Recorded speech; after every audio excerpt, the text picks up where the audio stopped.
to do it. You said that you were optimistic the other day when you were meeting with Maloney about ending the brutal Ukraine-Russia war. Yeah.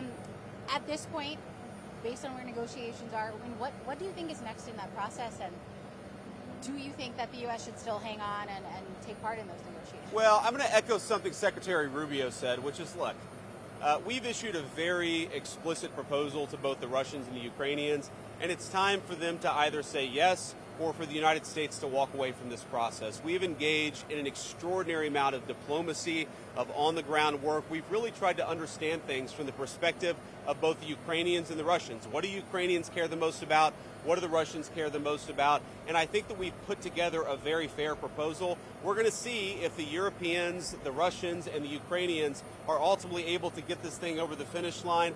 Again, I feel pretty optimistic about it. I think everybody has been negotiating in good faith, but it's now time, I think, to take, if not the final step, one of the final steps, which is at a broad level, the parties saying, we're going to stop the killing, we're going to freeze the territorial lines at some level close to where they are today, and we're going to actually put in place the kind of long-term diplomatic settlement that hopefully will lead to long-term peace. I'm going to take one more question before the kids start banging on the airplane windows. So just to clarify, so you want the current lines of war in the war in Ukraine to remain the same under your proposal? No, I didn't say that. What I said is the current lines, somewhere close to them, is where you're ultimately, I think, going to draw the new lines in the conflict. Now, of course, that means the Ukrainians and the Russians are both going to have to give up some of the territory they currently own. There's going to have to be some territorial swaps. So I wouldn't say the exact lines, but we want the killing to stop. And the only way to really stop the killing is for the armies to both put down their weapons,